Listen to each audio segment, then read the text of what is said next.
అలా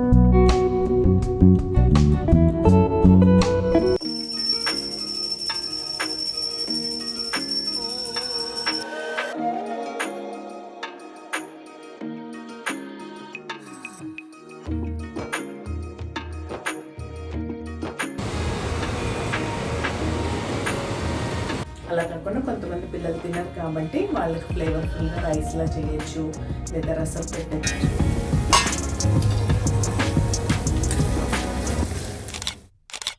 హలో అండి, నేను మీ Jyothi. Welcome back to my channel రుక్తి స్వీట్ హోమ్. అందరూ బాగున్నారని, బాగుండాలని కోరుకుంటూ ఈరోజు వీడియో స్టార్ట్ చేసేద్దాం. ఇంకా వ్లాగ్ విషయానికి వస్తే ఇది ముందు వీడియోకి కంటిన్యూషన్ వీడియో.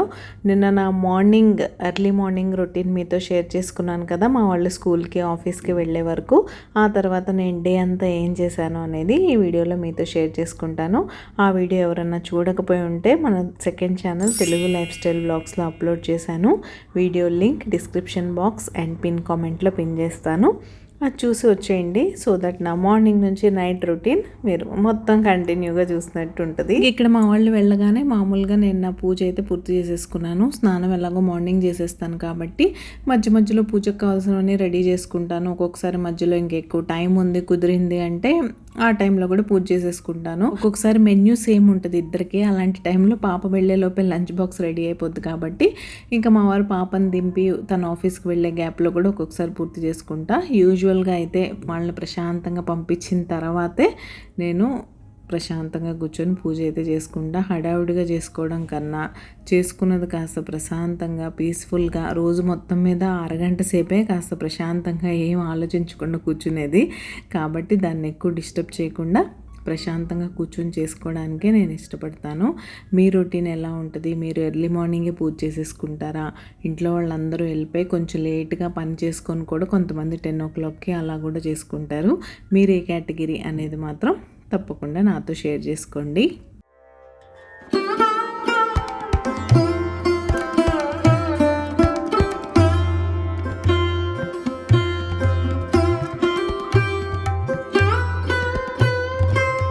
ఇంకా పూజ చేసిన వెంటనే కూర్చొని టైం వేస్ట్ చేయకుండా, పనులు చాలా ఉన్నాయి కాబట్టి క్విక్గా నేను కిచెన్లోకి అయితే వచ్చేసాను. ముందు లెఫ్ట్ ఓవర్స్ ఉంటాయి కదా, వాటన్నిటిని బౌల్స్లో తీసేసి గిన్నెలన్నీ సింక్లో వేసేసి మామూలుగా అయితే కిచెన్ అంతా క్లీన్ చేసుకొని సింక్ అంతా క్లీనింగ్ అయిపోయిన తర్వాత నేను బ్రేక్ఫాస్ట్ చేయడానికి వెళ్తాను. బట్ ఎందుకో ఈరోజు పూజ చేసుకునే టైంలోనే బాగా టమ్మీ రంబుల్ అయిపోతుంది, అసలు మామూలుగా ఆకలేయట్లేదు. సరే ముందైతే స్మూదీ తాగేసి తర్వాత కిచెన్ క్లీనింగ్ చేసుకుందాం అని అనుకున్నాను. కానీ లెఫ్ట్ ఓవర్స్ ఇవన్నీ తీసేసి గిన్నెలు అయితే అన్నీ సింక్లో వేసేస్తున్నాను. సో దట్ కౌంటర్ టాప్ అంతా ఒకసారి క్లీన్ చేసేసుకోవచ్చు కదా అని. పైన ఆల్రెడీ లంచ్ బాక్స్ ప్యాక్ చేయగానే క్లీన్ చేసేస్తాను. ఇంకా నేను చేసిన కర్రీస్ ఉంటాయి కదా, అందులో లెఫ్ట్ ఓవర్స్ అన్నీ తీసేసి ఈ ప్యాన్స్ కడాయిలు అన్నీ సింక్లో వేసేస్తున్నాను. ఇంకా తర్వాత నేను నా స్మూదీ కోసం రెడీ చేసేసుకుంటా. నార్మల్గా అయితే వెనకాల కిచెన్లో సింక్లో గిన్నెలు ఇలాంటి పని పెట్టుకొని బ్రేక్ఫాస్ట్ చేయడం నాకు ఇష్టం ఉండదు. కానీ బట్ ఆకలి వేస్తూ ఉన్నప్పుడు మైండ్ సరిగ్గా పనిచేయదు. ఇంకా నేను మరీ దీన్ని ఎక్స్టెండ్ చేశాను అనుకోండి, నాకు మైగ్రేన్ ప్రాబ్లం ఉంది కాబట్టి హెడేక్ వచ్చే అవకాశం ఉంటుంది. ఎందుకు అలా ఛాన్స్ ఇవ్వడం? స్మూతీ తాగేసాం అనుకోండి, కడుపు నిండిపోతే ఆ తర్వాత ప్రశాంతంగా పని చేసుకోవచ్చు. ఆ తలనొప్పి కనుక వచ్చిందంటే మామూలు టార్చర్ పెట్టదు. మైగ్రేన్ ఉన్న వాళ్ళకే, దాన్ని ఎక్స్పీరియన్స్ చేసే వాళ్ళకే తెలుస్తుంది. నాకు తెలిసినంత వరకు ఎవరికి రాకూడదనే నేను కోరుకుంటాను. అంటే నేనంటే ఇష్టం లేని వాళ్ళు, నన్ను హేట్ చేసేవాళ్ళు నా హేటర్స్ అయినా పర్లేదు, కానీ ఎవరికి మైగ్రేన్ మాత్రం రాకూడదు. అంత టార్చర్ అసలు. హెడ్ దగ్గర నుంచి ఇంకా అది స్లోగా కిందకు వచ్చి నాకైతే షోల్డర్ వరకు వస్తుంది పెయిన్, అస్సలు భరించలేం. ఇంకా మన రెగ్యులర్ ఫాలోవర్స్ అందరికీ నేను స్మూతీ ఎలా చేసుకుంటున్నానో తెలుసు. ఎవరన్నా కొత్త వాళ్ళు ఉండి ఈ వీడియోతోనే మన వీడియోస్ చూడడం స్టార్ట్ అయితే, నేను నిన్నటి వీడియోలో కంప్లీట్ స్మూతీ రెసిపీ షేర్ చేశాను, మీరు అక్కడ చూసేయచ్చు, ట్రై చేయొచ్చు. చాలా ఈజీగా చేసుకోవచ్చు, సూపర్ యమ్మీగా ఉంటుంది.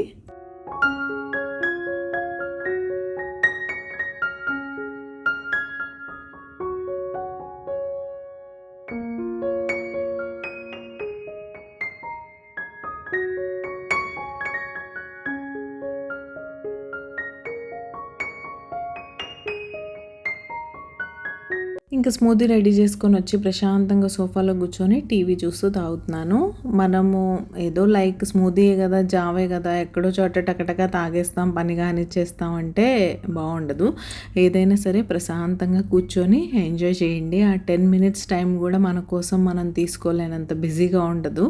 ఏదో ఒక పని ఇంకొక 10 నిమిషాలు లేట్ అవుద్ది అంతే. మీరు మాత్రం ప్రశాంతంగా కూర్చొని, మీరు ఏ టైప్ ఆఫ్ బ్రేక్ఫాస్ట్ చేసినా సరే, మీరు ఫ్రూట్ బౌల్ తింటున్నా సరే ప్రశాంతంగా కూర్చొని మీకు నచ్చిన పని చేస్తూ తినండి. కొంతమందికి పీస్ఫుల్గా కూర్చొని అలా తినడం తాగడం ఇష్టం. నాకేంటంటే నేను ఇలా కూర్చున్న టైంలోనే నాకు టీవీ చూసే ఛాన్స్ ఉంటుంది కాబట్టి కూర్చొని అలా సరదాగా బ్రౌజ్ చేస్తూ ఏవో ఒకటి చూస్తానంతే. ఇంకా నేను నా స్మూదీ తాగేసి కిచెన్లోకి వెళ్ళి గిన్నెలన్నీ క్లీన్ చేసుకొని, కౌంటర్ టాప్ అంతా క్లీన్ చేసి, గ్యాస్ స్టవ్ అంతా క్లీన్ చేసేసుకొని ఇంకా బట్టల పని చూద్దాం అని వెళ్ళే ముందు బయట వెదర్ అయితే ఇలా అయిపోయింది.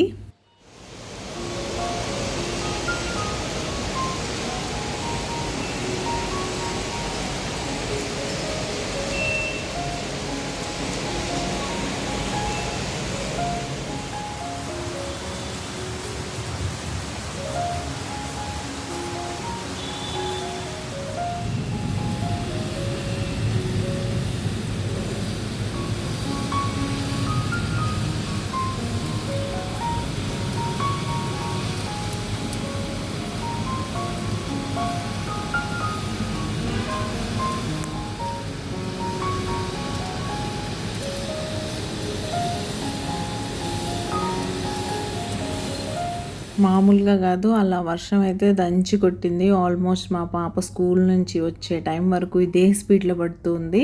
ఇంక ఇప్పుడు జస్ట్ వర్షమే పడుతుంది. దీని తర్వాత 1 అవర్ నుంచి ఫుల్ థండర్ స్టార్మ్స్. అసలు ఎంత పెద్ద పెద్ద సౌండ్స్ అంటే అసలు పక్కనే పిడుగులు పడిపోతున్నాయా అన్నంత పెద్ద పెద్ద సౌండ్, లైట్నింగ్, అసలు మామూలుగా పడలేదు వర్షం మాత్రం. మీరు ఇక్కడ వీడియోలో చూసారు కదా, అదే స్పీడ్ మెయింటైన్ చేసింది 3-4 అవర్స్. కానీ ఎక్కడా వెదర్ చల్లబడ్డం కానీ, ఒక మంచి చల్లగాలి రావడం కానీ అలా ఏం లేదు. వెదర్లో హ్యూమిడిటీ అంతా అలానే ఉండిపోయింది. ఇంకా మార్నింగే బట్టలు వాష్ అయిపోయి నా కోసం వెయిట్ చేస్తున్నాయి కాబట్టి వాటిని అయితే ఆరబెట్టేస్తున్నాను. మళ్ళీ సెకండ్ రౌండ్ వేయాలి. ఇంక ఇంతవరకు ఈ స్టాండ్ మీద పెట్టేసి తర్వాత ఇంకా మా అమ్మాయిది ఈరోజు వాష్కి వేసేది ఉంది. తన బట్టలన్నీ సపరేట్గా వాష్ చేస్తాను ఎప్పుడు. అలా సపరేట్గా వాష్ చేసి తనవన్నీ చిన్న స్టాండ్లో వేసి మళ్ళీ ఇంట్లో కూడా పెట్టాను. ఇట్లా ఉంటుంది వర్షాలు వస్తే ఇక్కడ. మామూలుగా రావు, యూజువల్గా వచ్చాయంటే మాత్రం అన్ని బాల్కనీస్లో ఎడాపెడా వర్షం వచ్చేస్తుంది. ఇది మా బెడ్రూమ్ బాల్కనీ. ఈ బాల్కనీలో మాత్రమే వర్షం పడదు, ఎందుకంటే దీనికి అన్ని సైడ్స్ వాల్స్ ఉంటాయి, ఎటు సైడ్ ఓపెన్ లేకుండా. అందుకే మేము వాషింగ్ మిషన్ కూడా ఇక్కడ పెట్టుకున్నాం. తడిచే రిస్క్ ఉండదు కాబట్టి. మామూలుగా వర్షం పడితే మనం కవర్ వేసున్నా కూడా తడిచిపోయే ఛాన్స్ ఉంటుంది. అలా వర్షంలో తడిచేలా మనం అప్లయన్సెస్ పెట్టామంటే వాటి ప్యానెల్స్ ఉంటాయి కదా, అవన్నీ పాడైపోయే ఛాన్స్ ఉంటుంది. కాబట్టి మనం కొంచెం అప్లయన్సెస్ విషయంలో కేర్ఫుల్గా ఉండాలి. మామూలుగా యూటిలిటీ క్లోజ్డ్ ఉండి అందులో ఇలాంటి అప్లయన్సెస్ అన్నీ పెట్టుకునేలా ఉంటే ఓకే. బట్ ఇలా ఓపెన్లో పెడుతున్నప్పుడు మాత్రం మనం కొంచెం జాగ్రత్తగా ఉండాలి.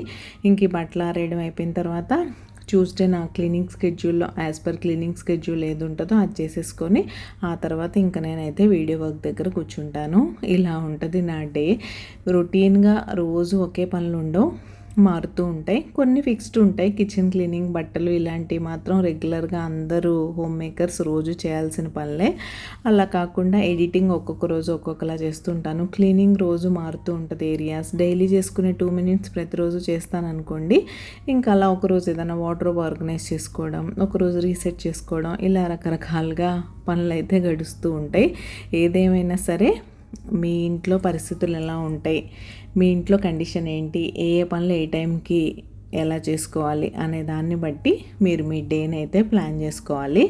అలా చేసుకుంటే ఏంటంటే ఈజీగా ఉంటుంది. మనకు కూడా రోజంతా పని చేసాం అనే స్ట్రెస్ లేకుండా ప్రతి పనికి ఒక టైం ఉంటుంది కాబట్టి ఆ టైంలో ఆ పని ఫినిష్ చేసేసుకున్నామా, తర్వాత మనకంటూ మనకు నచ్చిన పనులు చేసుకున్నామా అన్నట్టు ఉండొచ్చు. లేదంటే ఒక ప్లానింగ్ లేదనుకోండి, ఒక పని చేయడం, ఒక 10 నిమిషాలు ఫోన్ పట్టుకొని కూర్చోవడం, ఆ 10 నిమిషాలు అనుకున్నది కాస్త గంటన్నర అయిపోవడం, దాన్ని బట్టి దాని కంటిన్యూషన్ వర్క్ ఏదైతే ఉందో అది డిలే అయిపోవడం. దానివల్ల ఏంటంటే మార్నింగ్ మీ వాళ్ళు స్కూల్కి ఆఫీస్కి వెళ్ళినప్పటి నుంచి ఇంకా రాత్రి వరకు మీరు పని చేస్తున్నట్టే ఉంటుంది. ఆ టైంలోనే విరక్తి, స్ట్రెస్ ఇవన్నీ వస్తాయి అన్నమాట. ఏంటంటే ఎందుకు నేను ఈ రోజంతా ఈ పని చేయడానికే ఉన్నానా అని ఆ టైంలో మీకు పని చేస్తుందే గుర్తొస్తుంది తప్ప మీరు వేస్ట్ చేసిన టైం ఎప్పుడు కనపడదు. హలో అండి, గుడ్ ఆఫ్టర్నూన్. లంచ్ టైం అయింది. నా పనులన్నీ అయిపోయాయి. మార్నింగ్ వర్షం చూపించాను కదా, నేను బట్టలు ఆరేసినప్పుడు వర్షం పడుతుందని. ఇప్పటి వరకు తగ్గకుండా పడుతూనే ఉంది. ఇంకా మా అమ్మాయి రావడానికి 1.5 hours ఉంది. అప్పటికి సిచ్యువేషన్ ఎలా ఉంటుందో తెలియదు. ఉంది ప్రిడిక్షన్లో, చూద్దాం ఎంతవరకు అవుతుందో. ఇంకా లంచ్కి వచ్చేసరికి మార్నింగ్ గోబీ ఫ్రై ఎలానో చేశాను కదా, పాప వచ్చాక తినడానికి ఆలు కర్రీ ఆల్రెడీ రోటీలో తినేసింది కాబట్టి ఆఫ్టర్నూన్ తినదు. ఇంకా ఆ గోబీ కర్రీతో పాటు తినడానికి తనకి ఇష్టమైన బీట్రూట్ చట్నీ అయితే చేస్తున్నాను. ఇంకా అది కూడా మీతో షేర్ చేద్దామని ప్రస్తుతానికి బ్లాగ్ అయితే స్టార్ట్ చేస్తాను. ఇప్పటి వరకు ఆ బట్టలు ఆరేసిన తర్వాత నిన్నటి బట్టలు ఉంటే వాటిని ఫోల్డ్ చేశాను, సర్దాను. ఇంకొక స్టాండ్ బట్టలు ఆరేసి లోపలే పెట్టాను. ఎందుకంటే చిల్డ్రన్ బెడ్రూమ్ బాల్కనీలో ఫుల్ వర్షం పడుతుంది. మా దానిలో కూడా లైట్గా పడుతుంది, అలానే బట్టలు అయితే తడవు. సో పెద్ద స్టాండ్ బయట ఉంచేసి చిన్న స్టాండ్ లోపల పెట్టి అన్ని మా అమ్మాయి బట్టలు అయితే ఆరేసాను. ఇంక ఇప్పుడైతే బీట్రూట్ చట్నీ రెసిపీ మీతో షేర్ చేస్తాను. చాలా టేస్టీగా, సూపర్ యమ్మీగా ఉంటుంది. పిల్లలు కూడా బాగా ఇష్టంగా తింటారు. మీరైతే ఒకసారి తప్పకుండా ట్రై చేయండి. కొత్తగా మన ఛానల్లోకి వచ్చిన లవ్లీ సబ్స్క్రైబర్స్ కోసం షేర్ చేస్తున్నాను. అండ్ కొత్తగా వంట స్టార్ట్ చేసిన వాళ్ళకైతే చాలా యూస్ఫుల్గా ఉంటుంది. అండ్ నేను బీట్రూట్ రసం కూడా చేస్తాను. ఈసారి ఎప్పుడైనా మీతో షేర్ చేస్తానులేండి. ఈ రసం, చట్నీ, బీట్రూట్ రైస్ ఇలాంటివి ఏంటంటే బీట్రూట్ తినని పేచి పెట్టే పిల్లలకు కూడా వర్కౌట్ అవుతుంది. మామూలుగా తినే పిల్లలు, మా అమ్మాయి అనుకోండి టచ్ వుడ్, తనకి క్యారెట్ బీట్రూట్ ఇష్టమే. నేను నార్మల్గా గ్రేట్ చేసి ఫ్రై చేసినా కూడా తినేస్తుంది ఇష్టంగానే. అలా కాకుండా కొంతమంది పిల్లలు తినరు కాబట్టి వాళ్ళకి ఫ్లేవర్ఫుల్గా రైస్లా చేయొచ్చు, లేదా రసం పెట్టచ్చు, లేదా చట్నీ చేయొచ్చు. ఇవి ఏవైనా సరే హ్యాపీగా తినేస్తారు పిల్లలు, అంత బాగుంటాయి. సో ఇంకెక్కువ లేట్ చేయకుండా రెసిపీ చూద్దాం, వచ్చేయండి. ముందైతే బీట్రూట్ చక్కగా చెక్కు తీసి కట్ చేసుకోవాలి. దీనికి కావాల్సిన ఇంగ్రీడియంట్స్ కూడా చాలా తక్కువ. జస్ట్ మీ దగ్గర బీట్రూట్, గ్రీన్ చిల్లీస్, జీలకర్ర, వెల్లుల్లి, చింతపండు చాలా అంతే, అంతకన్నా ఏం అవసరం లేదు. తను పరాటాస్లో కూడా చట్నీ ఇష్టంగానే తింటుంది. యాక్చువల్గా ఒకటి చేస్తే సరిపోద్ది, కానీ ఇంకా రేపు కూడా కావాలంటదేమో అని రెండోది కూడా వేసి చేసేస్తున్నాం ఒకేసారి.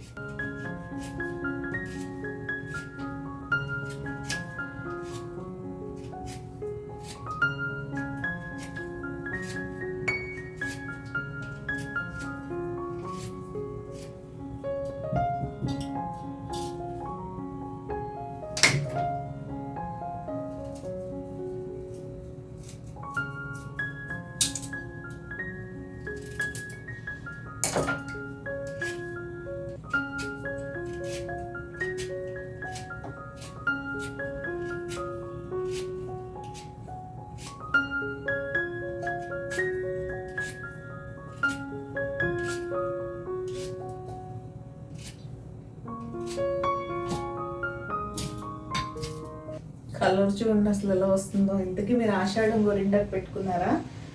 మాకైతే ఇక్కడ ఆకు దొరకదు కదా, మిస్సింగ్. ఆషాఢం టైంలో కోన్ పెట్టుకోవచ్చు, చూద్దాం, ఇంకా టైం ఉందిగా. ఇంకా రెసిపీ విషయానికి వస్తే ముందుగా ప్యాన్ పెట్టుకోండి. బీట్రూట్ ఫ్రై చేసుకోవాలి కాబట్టి దానికి సరిపడా ఆయిల్ యాడ్ చేసుకొని మీరు తీసుకున్న బీట్రూట్ క్వాంటిటీ అండ్ మీరు తినగలిగే కారాన్ని బట్టి పచ్చిమిర్చి అయితే యాడ్ చేసుకోండి. నేను ఇక్కడ కొంచెం ఎక్కువగానే యాడ్ చేస్తున్నాను. 2 బీట్రూట్స్ తీసుకున్నాను కాబట్టి. క్యారెట్, బీట్రూట్ ఏంటంటే కొంచెం స్వీట్గా ఉంటాయి కదా, కాబట్టి దానికి తగ్గట్టు మనం కారం మేనేజ్ చేస్తేనే బాగుంటుంది. లేకపోతే తీయగా ఉన్నా కూడా పచ్చడి అంత రుచిగా ఉండదు. అలానే మరి ఎక్కువ ఘాటేసేసుకోవద్దు. మనం ఎలాగో పులుపు వేస్తాం కాబట్టి చింతపండు కోసం సరిపడగా చూసి వేసుకోండి. నేను తీసుకున్న 2 బీట్రూట్ సైజ్ చూశారు కదా, వాటికి నేను ఇన్ని గ్రీన్ చిల్లీస్ అయితే తీసుకున్నాను. చూడ్డానికి ఎక్కువగా కనిపిస్తున్నాయి లేండి, చిన్న చిన్నగా ఉండడం వల్ల.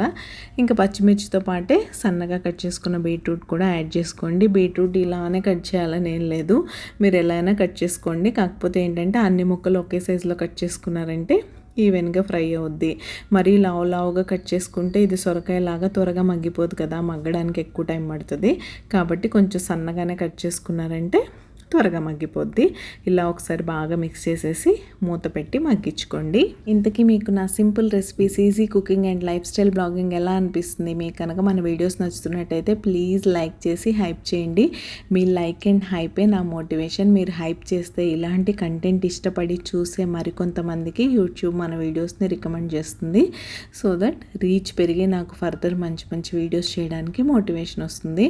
అండ్ జస్ట్ లైక్ చేసి హైప్ చేస్తే సరిపోదు, ఇంటరాక్షన్ కూడా యూట్యూబ్కి అండ్ నాకు చాలా ఇంపార్టెంట్. వీడియో లైవ్ అయినప్పటి నుంచి నేను మీ లవ్లీ కామెంట్స్ కోసం వెయిట్ చేస్తూ ఉంటాను. కాబట్టి మీకు కామెంట్ చేసే టైం లేకపోయినా మీకు వీడియో కనుక నచ్చినట్లయితే ఒక చిన్న హార్ట్ని కామెంట్ రూపంలో నా దగ్గరికి పంపించండి. చాలా జాగ్రత్తగా ఉంటుంది.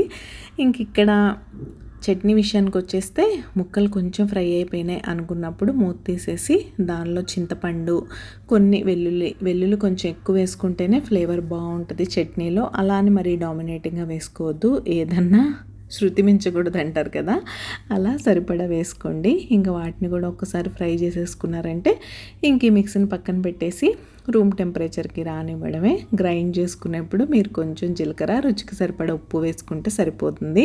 నేనైతే ఇలా చేస్తాను. మినిమల్ స్పైసెస్తో టేస్టీగా బాగుంటుంది. మీకు కావాలంటే ఇందులో ధనియాలు వేసుకోవచ్చు, లేదా గ్రైండ్ చేసేప్పుడు కొత్తిమీర కూడా వేసుకోవచ్చు. ఇంకా టేస్ట్ మీ ఇంట్లో వాళ్ళు మీ టేస్ట్ బడ్స్కి తగ్గట్టు మీరు కొంచెం రెసిపీస్ని అటు ఇటు మోడిఫై చేసి చేసుకోవచ్చు. నేనైతే బేసిక్ రెసిపీ చూపించాను. ఎంత కలర్ఫుల్గా ఉందో చూసారా? ఫ్రై అయిపోయినా సరే బీట్రూట్లో కలర్ మాత్రం ఎక్కడికి పోదు అసలు. ఇంకా దీనికి తడక పెట్టుకోపోవడం అనేది కూడా కంప్లీట్గా ఆప్షనల్. నేనైతే పెట్టుకుంటేనే కొంచెం టేస్టీగా ఉంటుంది, పెట్టుకోపోయినా కూడా నడుస్తుంది. ఇంకా అది కంప్లీట్గా మీ చాయిస్ అన్నమాట.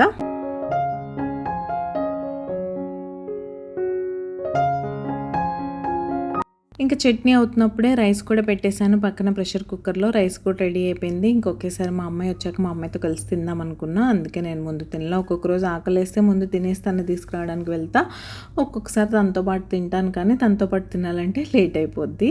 ఇంక ఇక్కడైతే అంబ్రిల్లా తీసుకొని వెళ్తున్నాను. ఈరోజు లక్కీగా నా అంబ్రిల్లా నా డ్రెస్కి మ్యాచ్ అయిపోయింది. కిందకు వస్తే కండిషన్ ఇలా ఉంది, లైట్గా డ్రిజిల్ అవుతుంది. వెదర్ మాత్రం చాలా బాగుంది. అంటే చూడడానికి మాత్రమే, ఫీల్ అవ్వడానికి మాత్రం హ్యూమిడిటీగానే ఉంది. వేడి, హ్యూమిడ్ అలా ఉంది వెదర్ అంతా.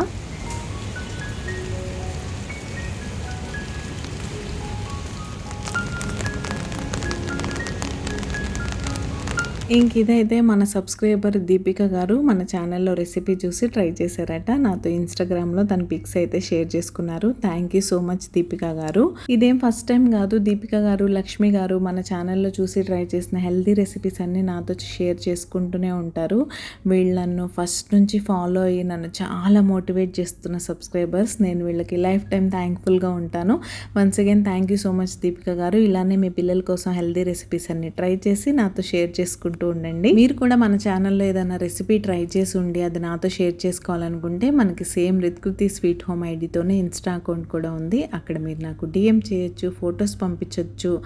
రండి అక్కడ మాట్లాడుకుందాం. ఇంక ఇక్కడ డైరెక్ట్ డిన్నర్ సీన్స్. ఇంకా ఆఫ్టర్నూన్ వర్షం అలా పడింది కదా, క్రికెట్ క్యాన్సిల్ అయిపోయింది. ఆటోమేటిక్గా అంత వర్షం పడుతున్నప్పుడు అవుట్డోర్ యాక్టివిటీస్ అవ్వడం అనేది ఇంపాసిబుల్. ఇంకా మా అమ్మాయికి ఈ మండే రోజు పీటీ సోషల్ ఎగ్జామ్ ఉంది కాబట్టి తను అవి చదువుకుంటూ ఉంది. నేను ఇంకా నార్మల్గా ఇంట్లో చిన్న చిన్న పనులు అలాంటివి చేసుకున్నాను. ఇంకా పెద్దగా ఏం ప్రొడక్టివ్గా లేనప్పుడు ఏం షేర్ చేస్తాను చెప్పండి. అలా ఇంక ఇది డైరెక్ట్గా మా డిన్నర్ టైం అనమాట. ఇంకా మా వారు కూడా చాలా కష్టపడి ఆఫీస్ నుంచి వచ్చారు వర్షంలో. వర్షాలు పడితే ట్రాఫిక్తో చాలా ఇబ్బంది. ఇంక ఈరోజు డిన్నర్కి వచ్చేసరికి మా అమ్మాయికి ఎలాగో తన ఫేవరెట్ బీట్రూట్ చట్నీ ఉంది కాబట్టి దాంతో తను ఆమ్లెట్ తింటానంది. సో తనకైతే రైస్ పెట్టేసి బీట్రూట్ చట్నీ ఆమ్లెట్తో భోజనం. మా ఇద్దరికి వచ్చేసి దలియా చేస్తున్నాను. చాలా రోజులైంది. గోధుమ ఉప్మా అండి దలియా అంటే. అది దీన్ని అన్ని వెజిటబుల్స్ వేసుకొని కూడా చేసుకోవచ్చు, చాలా బాగుంటుంది. ఈసారి ఎప్పుడైనా రెసిపీ షేర్ చేస్తానులేండి. ఈవెన్ దలియా కిచడీ కూడా చాలా బాగుంటుంది.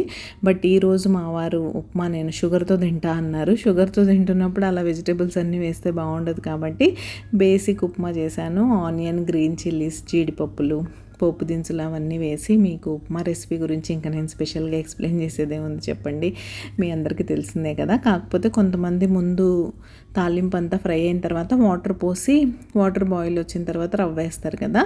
నేనేంటంటే తాలింపుతో పాటే రవ్వ యాడ్ చేసుకొని ఇలా ఒక 5 minutes ఫ్రై చేసుకున్న తర్వాత వాటర్ పోసుకుంటాను. అప్పుడు ఏంటంటే మీకు ఏ ఉప్మా అయినా పొడి పొడిగా వస్తుంది. ఇదైనా సరే మీరు రైస్ రవ్వ చేసుకున్నా, నార్మల్ సూజీ చేసుకున్నా, సేమియా ఉప్మా చేసుకున్నా సరే ఇలా ముందు ఫ్రై చేసుకొని వాటర్ వేస్తే ఏంటంటే పొడి పొడిగా వస్తాయి. మీరు ఇంకా హాట్ వాటర్ వేసారంటే ఇంకా బాగా వస్తుంది. నేనైతే నార్మల్ వాటరే వేసానులేండి. సూజీ కానీ దలియా కానీ దేనికైనా నేను 1కి 3 పోసుకుంటాను వాటర్.